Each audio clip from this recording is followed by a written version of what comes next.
Hi ஓவியஸ்ரீ. So டெக்பாண்டா மூலியமா place ஆயிருக்கீங்க. உங்களோட overall experience பத்தி கொஞ்சம் எக்ஸ்பிளைன் யா பண்ணுங்க. Sure. Hi, myself Oviya. And 3 months back வந்து நான் டெக்பாண்டாக்கு வந்துட்டு என்கொயரி வந்திருந்தேன். ஸோ எகைன் என் ஃப்ரெண்டு வந்துட்டு ரெஃபர் பண்ணியிருந்தாங்க வேற ஒரு இன்ஸ்டியூட்க்கு. ஸோ அங்கே போய் நான் ஜாயின் பண்ணிட்டேன். ஸோ 10 to 20 டேஸ்லேயே வந்து எனக்கு ப்ராப்பர் கைடன்ஸ் இல்லை.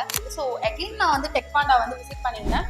ஸோ விசிட் பண்ணிட்டு வித்தின் சிங்கிள் டேலே சொல்லணும்னா ஒரு 2 hours வந்து எனக்கு ரெஸ்யூம் மேக் பண்ணி கொடுத்துட்டாங்க. ஸோ நெக்ஸ்ட் டேவே எனக்கு கால்ஸ் வர ஸ்டார்ட் ஆரம்பிச்சு. At the same time side by side கிளாஸும் போயிட்டு இருந்தது. ஸோ எனக்கு ஒரு எஸ்கியூஎல் பைத்தனுக்கு ஒரு பேசிக்காக தான் ஐடியா இருந்தது. ஸோ பட் டெக்பாண்டா மென்டாஸ் எல்லாமே எனக்கு இடிஎல்னா என்ன, ஸோ என்னோட டொமைன் வந்து இடிஎல். ஸோ அது எப்படி ஒர்க் ஃப்ளோ ஆகும், ஸோ எப்படிலாம் அதை நான் வந்துட்டு சிலபஸ் கவர் பண்ணும் எல்லாமே வந்துட்டு A to Z கைட் பண்ணாங்க. ஸோ நான் ஒரு வித்தின் 27 டேஸ்லேயே நான் வந்துட்டு ஒரு பிக் எம்என்சியில் பிளேஸ் ஆனேன். லைக் ஜென்பேக் 12 LPA இருக்கு. என்னோட கரண்ட் சிடிசி பார்த்தீங்கன்னா 6 LPA தான். இப்போ நான் 100% ஹைக்கில் வந்துட்டு 12 LPக்கு பிளேஸ் ஆகிருக்கேன். Thank you TechPanda mentors. அண்ட் ஓவராலாக நான் ஒரு பர்சனலாக ஒரு அட்வைஸ் சொல்லணும்னா, இங்கே வந்து டெக்பாண்டாவில் வந்தீங்கன்னா உங்களுக்கு எதுவுமே தெரில அப்படின்னா கூட ப்ராப்பராக ஃப்ரம் ஸ்க்ராட்ச்லேருந்து உங்களுக்கு கைட் பண்ணுவாங்க.